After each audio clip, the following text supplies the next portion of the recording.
The Galactic Council chamber thrummed with an unsettling silence as Ambassador Gideon Tarkov stood at its center.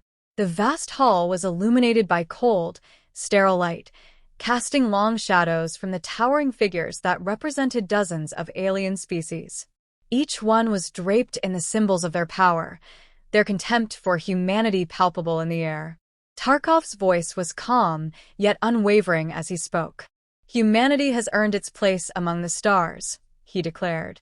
"We have faced extinction, overcome impossible odds, and achieved unity. Our contributions to science, culture, and exploration are undeniable. The Council's refusal to grant us membership is not a judgment of our worth. It is fear of what we represent." Murmurs rippled through the chamber. Some alien delegates exchanged glances, their translucent eyes narrowing. Others leaned back, their expressions inscrutable. At the far end of the room, High Warden Zalvar, a towering figure encased in gleaming black carapace, raised one segmented arm, and the murmurs ceased instantly.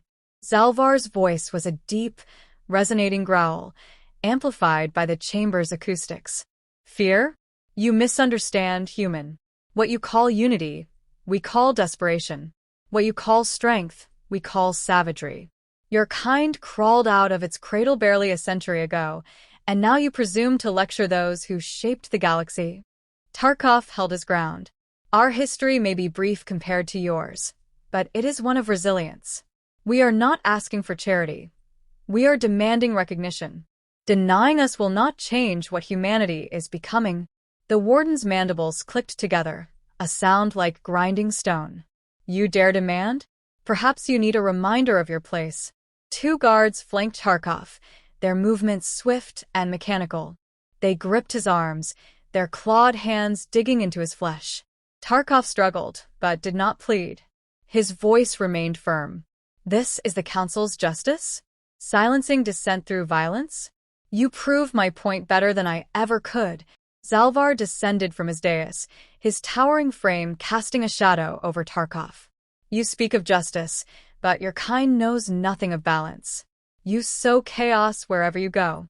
Today, we correct that imbalance." The chamber darkened, and a low hum filled the air. A circular platform rose from the floor, its surface glowing with a faint, ominous red. Tarkov was forced onto it, the guards locking him in place. The glow intensified, fiery tendrils licking at his feet and creeping up his body. Tarkov's face remained stoic, though the pain was evident. The flames consumed him slowly, unnaturally, designed to prolong agony. The chamber remained silent except for the faint crackling of fire. Tarkov's final words were barely audible, but their weight resonated deeply. "Humanity will remember." The broadcast was live. Every corner of the galaxy tuned in, from the glittering metropolises of the core worlds to the rugged frontier colonies. On Earth, billions watched in horror as their representative was burned alive. Children wept, adults clenched their fists in helpless fury, and world leaders sat frozen, their faces pale. The moment the transmission ended, Earth erupted in chaos. Protests broke out in every major city, and the unified outrage of humanity reverberated across the planet. News outlets replayed Tarkov's execution endlessly, dissecting every detail, every expression on his face, every word he spoke. In the shadows, the leaders of Earth's most powerful nations gathered. They convened in a secure underground facility, deep beneath the Swiss Alps, away from prying eyes and alien surveillance. The mood was grim, but the resolve was unshakable. "This wasn't just an insult," General Nadia Alvarez said, her voice cold and sharp. "It was a declaration of dominance. They want us to know we are beneath them." President Emmanuel Okoye nodded. "And we cannot let this stand. If we do nothing, we validate their actions. Humanity's survival depends on our response." Around the table, military commanders, scientists, and politicians debated the next steps. Proposals ranged from diplomatic protests to full-scale war. It was Dr. Elias Varn, a leading astrophysicist, who spoke the words that would change the course of history. "Diplomacy has failed," he said. "The Council sees us as an infestation, not equals. If we want respect, we must take it. They burned one of us alive. Now, we burn brighter. The room fell silent as the weight of his words settled. Slowly, one by one, the leaders nodded in agreement. The decision was made. Earth would respond with total war. The announcement was broadcast the next day, a unified message from all of humanity's leaders. To the Galactic Council, you have committed an act of war against humanity. You sought to crush our spirit with fire, but you have only fueled our resolve. We do not seek vengeance. We seek justice. And we will have it.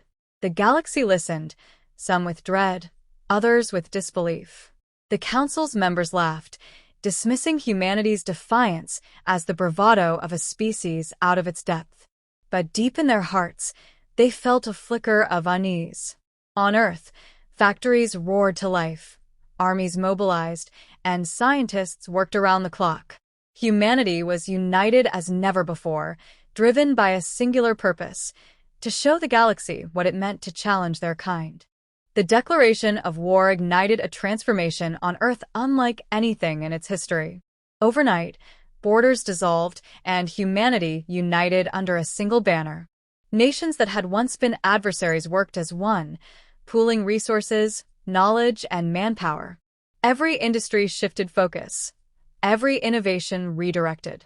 Factories ceased producing consumer goods and instead churned out fleets of warships, weapons, and armor. The global economy became a war engine, relentless and efficient. Scientists and engineers took center stage, spearheading the effort to level the technological playing field. Humanity had salvaged alien technology from previous encounters: pieces of abandoned ships, fragments of unknown alloys, incomplete blueprints of energy-based weapons. What had once been curiosities or slow research projects were now humanity's lifeline. In a secure facility deep in the Nevada desert, humanity's brightest minds worked day and night to reverse engineer alien tech and adapt it to human ingenuity. Teams cracked alien code, restructured energy matrices, and fused human creativity with alien efficiency. The result was unprecedented. Warships with stealth technology capable of bypassing the Council's advanced scanners, railguns that could fire projectiles at near-light speed, and exosuits that turned ordinary soldiers into mobile fortresses. Among these breakthroughs was a revolutionary weaponized nanotechnology system, Black Veil. Designed to infiltrate enemy systems, it could dismantle machinery on a molecular level or render it useless by disrupting neural commands. This was no mere weapon, it was humanity's edge. While scientists built tools of war, strategists prepared the soldiers who would wield them. The Terran Vanguard was formed, a single unified military force composed of Earth's finest. Soldiers were trained in grueling conditions, preparing for alien environments and combat scenarios far beyond human experience. These weren't just fighters, they were problem solvers, innovators, and survivors. The Vanguard's motto, "Adapt and Overcome," became humanity's creed. But humanity knew that brute force alone wouldn't win the war. Their enemies outnumbered them, their technology was superior, and their infrastructure spanned the galaxy. Humanity had no illusions of overwhelming victory. Instead, they focused on psychological warfare, sowing fear, doubt, and chaos among the Galactic Council's members. Specialized hacking teams infiltrated the Council's communication networks. Cryptic messages, distorted broadcasts, and glimpses of humanity's growing power spread like wildfire. Alien civilians watched in stunned silence as their holoscreens displayed videos of human fleets being constructed, soldiers training, and massive planetary-scale drills. Some alien societies began to question the Council's wisdom in provoking humanity. Disinformation became a weapon of its own. Humanity planted rumors of devastating technologies, planet crackers, AI fleets with no need for human pilots, and experimental weapons that could rewrite molecular structures. None of it was true, but the Council couldn't be certain. The uncertainty alone was enough to make them hesitate. The first major operation was a strike on an isolated Council outpost near the outer rim of its territory. The mission was executed by humanity's newly developed stealth fleet, codenamed Spectres. These ships, designed for undetectable infiltration, approached the outpost silently. The attack was surgical and brutal. Before the Council's forces could mount a defense, their communications were severed, their fleet obliterated, and their ground defenses neutralized. The survivors described humanity's ships as ghosts, silent, efficient, and unstoppable. They spoke of soldiers who moved like shadows, their armor gleaming with alien alloys, and weapons that tore through defenses as if they weren't there. The rumors spread quickly, amplified by humanity's psychological campaigns. The Galactic Council began to see humanity not as an annoyance, but as a threat. The captured outpost provided a wealth of information. Humanity now had access to the Council's fleet movements, communication protocols, and a partial map of their core territories. These assets were invaluable, but the price of the war was already mounting. Back on Earth, the cost of humanity's transformation was beginning to show. Entire cities were restructured to accommodate the war effort, and resources were stretched thin. The public, though united in anger, began to feel the strain. Families were separated as volunteers joined the Terran vanguard. Factories ran 24/7, creating both weapons and tension as exhaustion set in. Leaders faced difficult choices. Every decision, whether to prioritize weapons production, intelligence operations, or defense, had consequences. But humanity's resolve remained unbroken. They had sacrificed too much, endured too many losses to falter now. As Earth prepared for the inevitable escalation, a message was intercepted from a Council transmission. The words were chilling: the humans must be contained. If they are not, they will burn the galaxy to ash. In the depths of the Terran Vanguard's command center, General Alvarez read the message aloud to her team. "They're right," she said, her voice cold and resolute. "We will burn brighter than they ever imagined." The Galactic Council's arrogance crumbled as humanity's war effort began to unfold with calculated precision. The Council, accustomed to infighting among its members, underestimated the sheer power of unified purpose. For the first time, they faced an enemy not constrained by bureaucratic inefficiency or divided loyalties. Humanity's strikes were relentless and unpredictable, targeting critical supply routes, communication hubs, and lightly defended colonies on the fringes of Council space. These operations were executed with surgical accuracy, designed to cripple infrastructure while minimizing collateral damage. Each strike left a clear message: humanity was not here to conquer, but to dismantle. At the heart of these operations were the Spectres, humanity's stealth fleet. Ships cloaked in advanced energy-dampening fields moved undetected through Council space, infiltrating regions once considered impenetrable. These ships carried elite strike teams, operatives trained to exploit alien weaknesses and destroy key installations before vanishing back into the void. One operation, codenamed Phantom Blaze, became the stuff of legend. A Council shipyard on the fringe of their territory, believed to be impervious to attack, was obliterated in under an hour. Explosions rippled through the facility as humanity's forces dismantled defenses and sabotaged the ships under construction. By the time Council reinforcements arrived, the humans were gone, leaving only devastation and the haunting knowledge that nowhere was safe. The Council's leadership grew increasingly divided. Factions within argued over how to respond to humanity's escalating campaign. Some demanded total war, genocidal measures to eradicate the threat before it grew further. Others, wary of humanity's unpredictable tactics, called for a diplomatic approach, fearing the consequences of prolonging the conflict. This division played directly into humanity's strategy.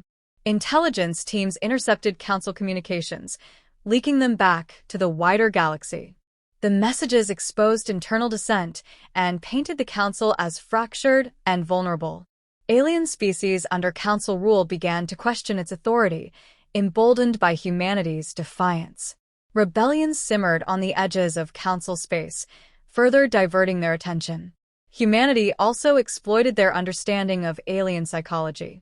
Through captured data and prior encounters, they learned how fear functioned within each species, how symbols, imagery, and calculated displays of power could manipulate perception.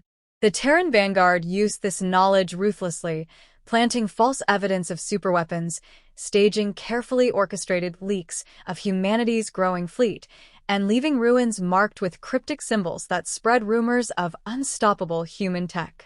The Council responded by attempting to consolidate its forces, recalling fleets from outlying territories to protect core systems. This played directly into humanity's hands. The Council's retreat left vast swaths of space vulnerable, allowing humanity to establish forward operating bases on liberated worlds. These planets became launch points for further incursions and rallied support from other species, some of whom began secretly aiding humanity with supplies and intelligence. But humanity's strategy wasn't without cost. On Earth and its colonies, the weight of war pressed heavily on the population. Soldiers returned home in body bags, and every victory was tempered by the knowledge of the lives it cost. Resources remained scarce, and the demands of the war effort stretched humanity's resilience to its limits. Yet, in the face of these challenges, humanity's resolve only grew stronger. The Galactic Council, despite its advanced technology and overwhelming numbers, found itself unprepared for the ferocity of humanity's response. Council fleets began to avoid direct engagements, wary of the traps and ambushes that had claimed so many of their ships. Humanity's adaptability, coupled with its growing mastery of salvaged alien technology, turned every battle into a learning opportunity. One breakthrough changed the tide of the war entirely: the activation of Project Aegis. Humanity's scientists had developed a planetary defense grid capable of creating massive energy shields around key installations and entire worlds. These shields, combined with orbital weapon platforms, transformed Earth into an unassailable fortress. The Council launched a massive assault on Earth, deploying an armada of ships to crush humanity's homeworld and end the war before it spread further. What they encountered was nothing short of apocalyptic. Humanity's planetary defense grid intercepted the fleet long before it entered Earth's atmosphere. Orbital railguns unleashed devastating salvos, tearing through alien dreadnoughts with pinpoint accuracy. The few ships that managed to breach the shield found themselves facing a planet that had become a war machine. Anti-air batteries, ground-based energy weapons, and the Terran Vanguard's elite forces annihilated the invaders. The battle for Earth marked a turning point. The Council's fleet was shattered, its pride along with it. Humanity's victory was broadcast across the galaxy, not by humans but by alien civilians who had witnessed the event from afar. The message was clear: humanity was no longer a fledgling species to be dismissed or controlled. They were a force to be reckoned with, capable of standing against the might of the Galactic Council and emerging victorious. The war was far from over, but the balance of power had shifted irrevocably. Humanity, once an underdog fighting for survival, was now a contender in the galactic arena. The Galactic Council's defeat at Earth sent shockwaves through the galaxy. For the first time in millennia, the Council faced not just resistance, but a real and undeniable threat. The remnants of their fleet limped back to their core worlds, battered and humiliated. Fear gripped the Council chambers as they realized the full extent of what they had provoked. Humanity wasn't just surviving the war, it was thriving in it. On Earth, the victory was not seen as a moment to celebrate, but as a warning. The Terran High Command understood that the Council would regroup and escalate their efforts. Preparations for the next phase of the war intensified. Humanity's leaders issued a bold new directive: take the fight to the heart of the Council itself. No longer content with defense, humanity was ready to dismantle the very foundation of the galaxy's oppressive order. The plan, codenamed HFY, was as daring as it was devastating. Humanity would strike at the Council's core worlds, targeting their seat of power. The objective was not total destruction but something far more impactful: forcing the Council to accept humanity's place among the stars through a demonstration of dominance and precision. The first phase involved destabilizing the Council's supply lines and communications further. Humanity's Spectre fleets expanded their reach, deploying advanced jamming devices and hacking systems to disrupt the flow of resources and information. Council fleets became isolated and disorganized, unable to coordinate effectively. Panic spread among their ranks as they struggled to maintain control over their territories. Meanwhile, humanity's diplomatic corps worked in secret, reaching out to species disillusioned with the Council's rule. These negotiations bore fruit as several minor species began providing covert support, supplying intelligence, resources, and safe harbors for humanity's forces. Some even openly declared their independence, adding to the Council's growing list of crises. The second phase of Ashfall was humanity's most audacious move yet, the deployment of Shadow Lances. These were deep infiltration units equipped with humanity's most advanced stealth technology, tasked with striking critical Council installations on their homeworlds. The Shadow Lances targeted power grids, data centers, and planetary defense systems, crippling the Council's ability to mount a coordinated response. The culmination of Ashfall was the assault on the Council's capital, a planet city known as Zalraxis. Humanity's fleet arrived in system under the cover of their advanced cloaking fields, bypassing the outer defenses entirely. When they struck, it was with overwhelming precision. Railguns fired from orbit disabled the planet's primary defense platforms, while ground forces descended in drop pods to seize control of key locations. The Council's response was swift but fractured. Without centralized communication, their forces operated in chaos. Human operatives capitalized on this, using the captured data from earlier campaigns to predict and counter alien tactics. Entire Council battalions were routed by smaller, more agile human units. As the battle raged, humanity's leaders broadcast a message across the galaxy, directly addressing the Council and its member species. The message was simple yet powerful. We are not your inferiors. We are not your enemies by choice. But we will not bow. Humanity has claimed its place among the stars, and we will defend it with fire and blood if necessary. The broadcast, paired with the siege of Zalraxis, shattered the illusion of the Council's invincibility. Member species began to question their allegiance, and even within the Council itself, cracks formed. Factions emerged, some advocating for immediate peace with humanity, others insisting on continuing the war at all costs. In the end, it was not humanity's weapons that forced the Council's hand, but their unyielding determination. Humanity had demonstrated that it could not be subdued, that it would fight until either it stood as an equal or the galaxy burned. The Council, recognizing the inevitability of further losses, relented. A truce was called and negotiations began.